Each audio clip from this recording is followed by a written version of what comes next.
मनु महाराज जो थे राजा थे, मनु महाराज राजा थे, लेकिन उनने अपनी बेटी का विवाह किसके साथ किया?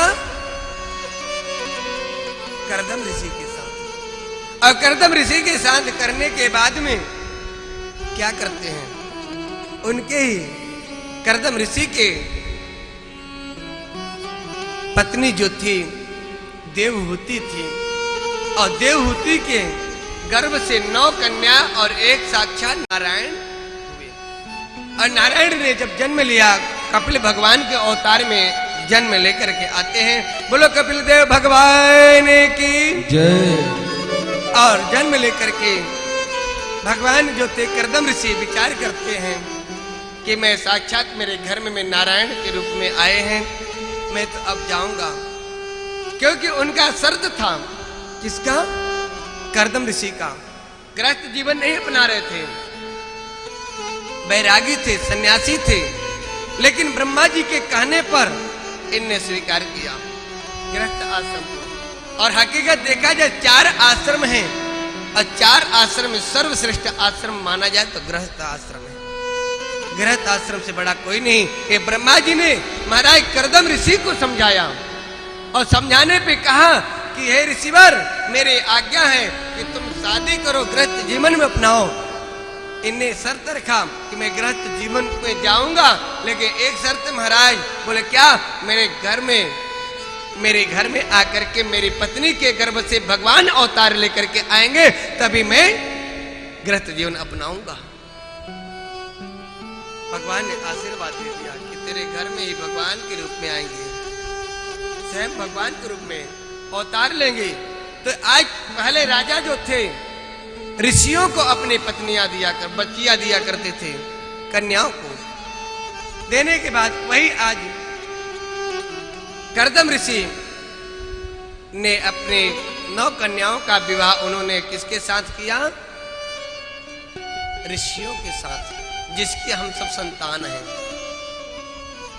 गोत्र बोलते हो ना आप लोग कि नहीं लेते हो? सबका गोत्र होते हैं, वही गोत्रों में से हम लोग कोई न कोई ऋषि के संतान हैं।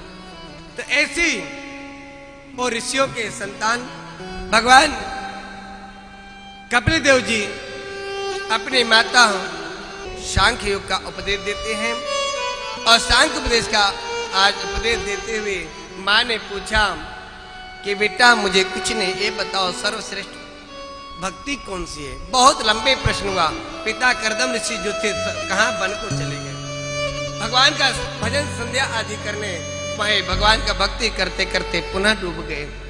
यहाँ तक कि कर्दम ऋषि के जब आज मुनि मनु महाराज आए थे अपनी कन्या को लेकर के शतरूपा और मनु को देने के लिए, तो पहले की स्त्रियां जो शादी करने के लिए होती थी कैसी होती थी, और आज की लड़कियां कैसी हैं मालूम है? मॉडल हो गई हैं। पहले की औरतों में और आज की औरतों में बहुत अंतर हो गया। जब शतरूपा और मनु महाराज ने अपनी बेटी को लेकर आए थे किसके पास? कर्दम ऋषि को वर्णन करने के लिए, शादी के लिए। तो क्या हुआ था?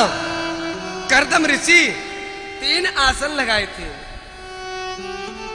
एक देवहूति के लिए, दूसरा मनु के लिए, तीसरा शतरूपा के लिए। 2 लोग तो बैठ गए, लेकिन देवहूति नहीं बैठी। क्यों? क्योंकि मन में विचार की कि मैं अपने पति से सेवा कैसे करा सकती हूँ। ये आसन जो लगाया, कौन लगाया होगा? जो मेरे कुछ क्षण में पति देव होने वाले हैं, मेरे पति होने वाले हैं, और इनके बिछाया हुआ आसन यानी मेरी सेवा होगा। मैं ऐसा नहीं कर सकती। लेकिन मन में विचार आया, अगर मैं पति के आसन पे नहीं बैठती, बिछाए पे, तो ये भी अपराध है, उल्लंघन करना। तो क्या मन में आया कि बैठना भी अपराध और न बैठना भी अपराध। तो क्या करिए? पति के पैरों को पकड़ लेते अपने हाथ से कर्दम ऋषि के, और फिर उस आसन पे बैठ जाते। कर्दम ऋषि समझ गए कि ये कन्या पात्र है, ये मेरे लिए योग्य है।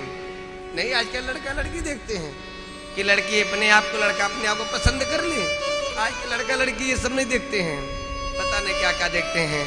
हाँ, आप लोग जानते होंगे, देखते होंगे, सुने होंगे ना, कितना स्मार्ट है, कितना मॉडल है, कैसा क्या करता है, ये सब देखते हैं। अभी नहीं देखते सुबह शाम को एक बॉटल पीता हूँ, हाँ, ये नहीं देखेंगे कि शाम को आएगा तो पी के आएगा और फिर देगा दो चार, अच्छा नहीं माने तो, है ना, ये सब नहीं देखेंगे। अच्छा गाड़ी मोटर हो, पैसा वाला हो, भले किसी भी करता हो, प्रेम से बोले राधे राधे। तो ऐसी क्या महाराज करदम ऋषि का जीवन दाम्पत्य प्रारंभ हुआ, उन्हें कर दिया। और महाराज कपिल देव अपनी माँ को सांख्य उपदेश देते हैं और बताते हैं कि क्या, कि मैया सर्वश्रेष्ठ अगर भक्ति है तो निष्काम भक्ति है।